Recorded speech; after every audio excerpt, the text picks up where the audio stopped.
ভয়াবহ পথ দুর্ঘটনা, ডাম্পারে ধাক্কায় উল্টে গেল একটি ছোট 4 চাকা গাড়ি, আর তাতেই মর্মান্তিকভাবে মৃত্যু হলো এক স্কুল ছাত্রের। কান্দি থানার জীবন্তী লক্ষ্মীনারায়ণপুর গ্রামের সকালে ভয়াবহ পথ দুর্ঘটনা, প্রাণ গেল ছাত্রের। আহত মা। ট্রাফিক নিয়ন্ত্রণের দাবিতে দফায় দফায় পথ অবরোধ করে বিক্ষোভ এলাকাবাসী। জানা গেছে শিশুর নাম হবিবুর শেখ, বয়স 4 বছর, মা হাজরা খাতুন। মৃত শিশুকে এবং আহত মাকে নিয়ে বহরমপুর মেডিকেল হাসপাতালে নিয়ে যাওয়া হয়েছে। পরিবার সূত্রে জানা গেছে লক্ষ্মীনারায়ণপুর গ্রামের বাসিন্দা হাজরা বিবি তার 4 বছরের পুত্র সন্তানকে নিয়ে শিশু শিক্ষা কেন্দ্রে নিয়ে যাচ্ছিলেন। সেই সময় ডাম্পারের ধাক্কায় ম্যাজিক গাড়িটি উল্টে যায়। মর্মান্তিকভাবে শিশুর মৃত্যুতে এলাকায় চাঞ্চল্য ছড়ায়। ট্রাফিক নিয়ন্ত্রণ সহ রাস্তা মেরামত এবং বাম্পারের দাবিতে মাধ্যমিক পরীক্ষার দিনেই এলাকাবাসী পথ অবরোধ করে বিক্ষোভ দেখায়। যদিও পুলিশ প্রশাসন এলাকাবাসীর দাবি মেনে নিলে পরীক্ষার জন্য পথ অবরোধ তুলে নেওয়া হয়।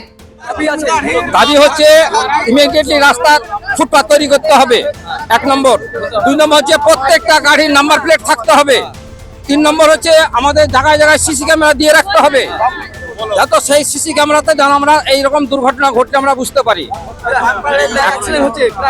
প্রায় অ্যাক্সিডেন্ট হচ্ছে।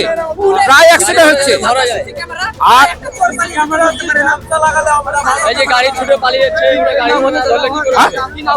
আমার নাম আশরাফ শেখ। আজকে কখন অ্যাক্সিডেন্ট হয়েছে? আজকে 2জন অ্যাক্সিডেন্ট হয়েছে। একটা রানিং ছোট গাড়ি আসছিল, সেই গাড়িতে পিছনে ডাম্পার গাড়িতে অ্যাক্সিডেন্ট ধাক্কা মারে। যেহেতু ফুটপাথ নাই, গাড়িটা